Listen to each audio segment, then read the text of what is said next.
Olá pessoal, bem-vindos a mais um vídeo do canal. E hoje eu quero falar sobre como o liberalismo ele foi deturpado e realmente ele hoje em dia pertence à esquerda, ele não existe mais. Principalmente aqui no Brasil, onde é o único país que ele é de direita, né? Em todos os outros países o liberalismo é reconhecido como a esquerda. E não estou colocando no meio disso os partidos libertários, tá? Porque só esses são considerados de direita. Tem alguns países que eles colocam como um partido, por exemplo, o japonês, né?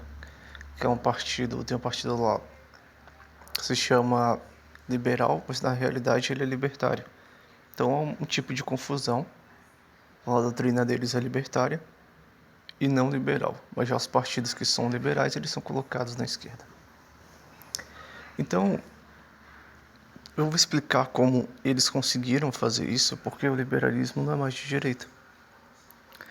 Desde 1910, Alexander Russell fundou a escola ordoliberal na Alemanha. Foi ele, esse cara, que cunhou o termo neoliberalismo ou novo liberalismo, que foi uma adaptação ao estado de bem-estar social, social-democracia.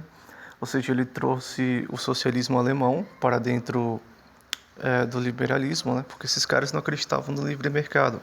Eles acreditavam que o mercado só funcionaria com intervenção do Estado. Então, o que eles fizeram foi encher de regulações, encher de impostos. Enfim, o imposto passou a ser regulações também progressivas, né? No caso do liberalismo clássico era regressivo o imposto. Eles eram contra um banco central, contra agências reguladoras. Tanto que os liberais clássicos americanos lutaram, e muito para não ter um banco Rothschild privado, né? Aliás, até alguns presidentes morreram lutando contra esses poderosos lobistas, viu? Porque eles não queriam o monopólio da moeda americana, né? E é isso que acontece hoje com o FED, e é por isso que os Estados Unidos ele entra em crises e colapsos, né?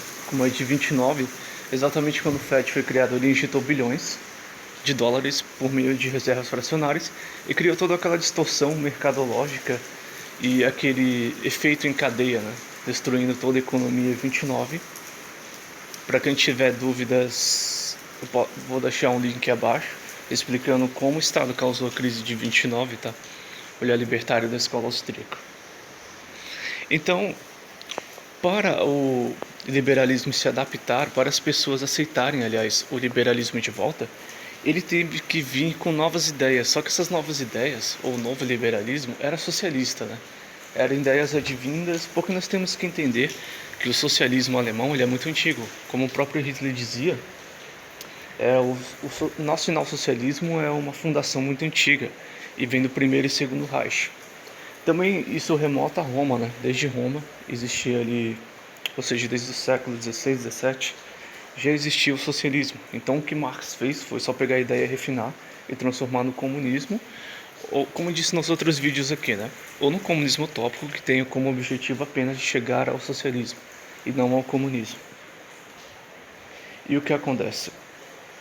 Após 29, com essa adaptação para que o público aceitasse, né? Eles se adaptaram à escola de Chicago. Nós temos que entender também que a escola de Chicago ela foi fundada pelo Rockefeller, né? Pela família Rockefeller, que odeia concorrência, que são monopolistas, procuram sempre um cartel com o Estado, né? Ou sempre fecharam o mercado de alguma forma. E foi essa família que fundou e disse que foi o melhor investimento que eles fizeram na vida. Porque a escola de Chicago veio com ideias socialistas exatamente para beneficiar esses grandes monopólios, esses grandes poderosos, como é hoje nos Estados Unidos. A maioria das empresas são cartéis, né? Fechados ali com o Estado. Ou seja, artificiais, não naturais. Que tem benefícios no caso, né? Como é o YouTube, como é a Google e por aí vai. Então, em vista disso, para ser aceito de volta pelo público, porque eles atribuíram, os poderosos, né, fizeram o Estado atribuir a crise ao livre mercado, o que foi mentira, o que não foi, né? Então eles tiveram que vir com ideias como o sistema de voucher, como o Bolsa Família freudiano, como o imposto de renda, né?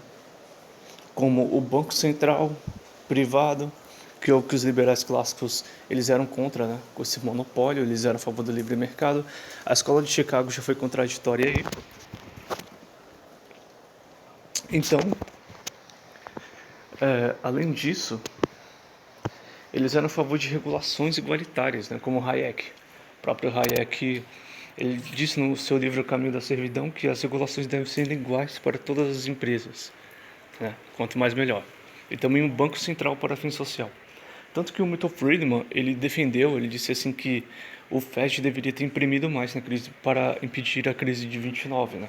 Então nós temos vários fatos históricos e fatores que comprovam que o liberalismo foi subvertido e levado para a esquerda. Por isso que nos Estados Unidos ele é de esquerda, é colocado no lugar certo. E em todos os outros países desenvolvidos, tá?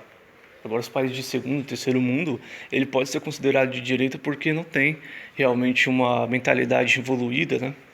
Sobre o assunto como é no Brasil, praticamente. Então as pessoas são colocadas naquele feixe de Lenin, né?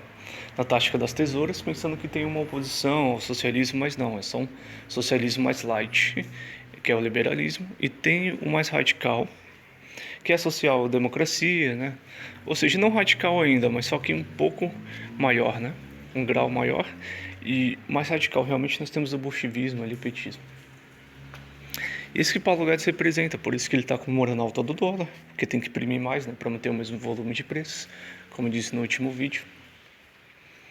E também os outros governos que se diziam conservadores, liberais nos Estados Unidos, como o do Ronald Reagan, foi subvertido por meio do neoconservadorismo, que eu já expliquei nos vídeos passados. Quem tiver dúvida é só botar, além da nuvem neoconservadorismo. Vocês vão entender como os comunistas eles tomaram todas as alas e doutrinas para fazer aquela oposição das tesouras, né, de Lenin. Também utilizando gramscismo e trotskismo, tudo que eles conseguiram ali, né. Inclusive, não só essas vertentes, como o progressismo, como o nacionalismo, né, todas eles tomaram para eles. Isso fica bem claro também no Brasil, o nacionalismo, o militarismo foi subvertido em 64. E isso fica evidente, eu vou deixar aqui para quem quiser tirar suas próprias conclusões do vídeo. Um professor católico, ele é conservador, o nome dele é... Enfim, eu vou deixar aqui na descrição o vídeo para vocês verem as conclusões que ele tirou, mostrando que a ditadura militar, na realidade, ela foi comunista, né? Ela foi uma oposição de Lenin.